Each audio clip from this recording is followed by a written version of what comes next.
Pirenena voalohany indrindra aloha e na inona inao hoantanareo anahy azavatapahanty kamareo tena tsy hainay ao anaty fikambanana no hiara-kory hiara-ionona alahelo amin'ny vahoaka rehetra eto amin'ny tanàn'Antananarivo eto amin'ny Madagasikara ray manontolo amin'izao loza miantra eto amin'ny firenena izao loza voajanahary izy izao ary mahatonga olana maro ara-piarahamonina fahafatesana faravatrano faravampananana fatapahany lalana ny fifamoivoizana izany hoe misy zavatra maro zany miatra amin'ny vahoaka ara-boajanahary nefa dia samy teny ahako fa olana izay ateraky ny fitantanana eo ihany loza voajanahary izay ndraindray tsy haitoaina fa misy kosa andraikitry ny fitondram-panjakana andraikitry ny mpitondra amin'ny fiahinany vahoaka amin'ny loza izay miatra aminy izay ny mampitondra ny mpitondra izany izy zavatra misy tranga amintsika izao dia sady mampalahelo amin'ny maha-olombelona sy ny mpiaramonina fa mampalahelo koa eo amin'ilay fifampitongana eo amin'ny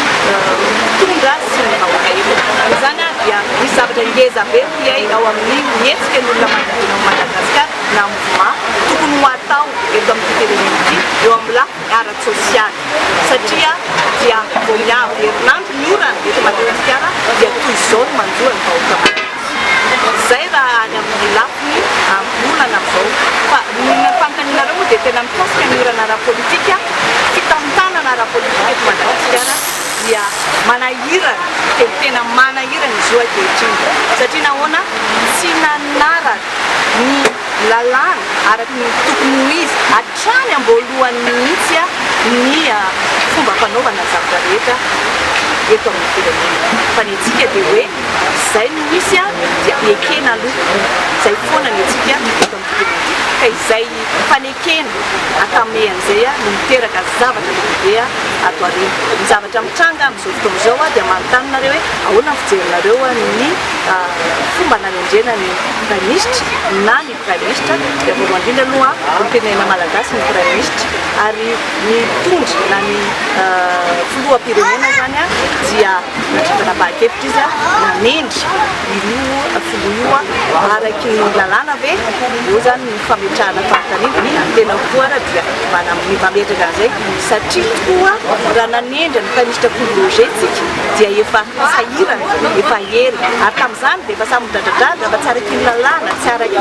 ireo lalam-panorenana nefa tony ekena teo ihany tony niara-ny asa teo ihany dia tonga indray ny fanoloana tato aoriana dia mitranga ilay olana inona ilay tiako hamary eo amin'ny fanaovana politika dia misy hevitra misy hevitra hiaingana raha indrindra ho an'ny antoko politika na ny fikambanana politika noho izany ny fiarahana akamehana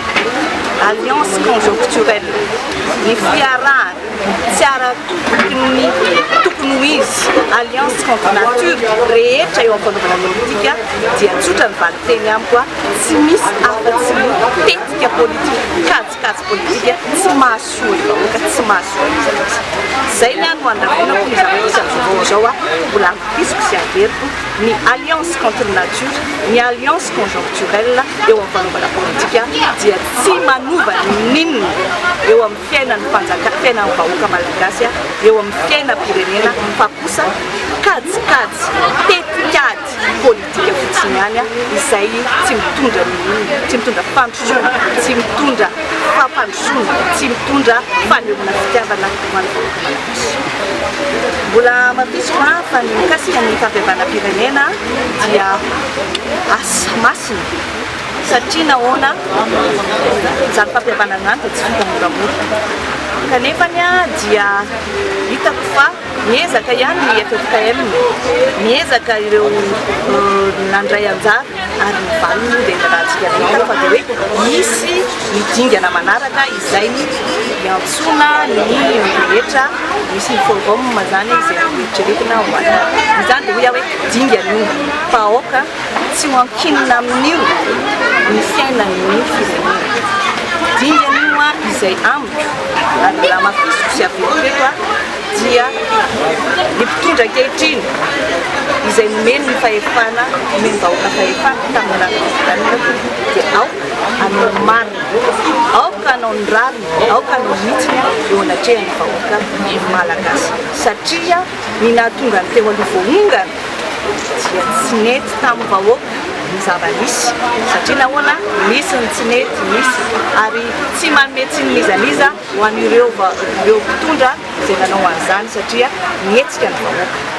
fa kosa mba tsy ho tonga indray fanondranana nyty fitondrana vaovao ity dia voaheloka indray ty fitondrana vaovao ity dia angatahana famelana indray ty fazakana fitondrana vaovao ity raha ampitso sy ravaka pitso dia tsisy fiafarana dia tsika eto dia izay le mahatonga ny hoe tsy maty manana izany a dia raha tiatsika tsisy tsony ny krizy miverimberina dia atsahatra ny fanaovana ny tapenam-padrafitra ny fanana-vahoaka fangalarana ny volam-panjakana ny fangalarana ny fananana vahoaka malagasy zay a no hitako hoe mba hampisidika ny fampiofanana dia zay no tokony indiana ary eo a ny condition na fifanarahana mikasika ny zavatra misy teo aloha tokony ho haitsika ny mamela sy ny famela satria nahoana tampary reny ary natovany vahoaka sy ny dia tsy maintsy manaiky isika izay tokony ho atao aminy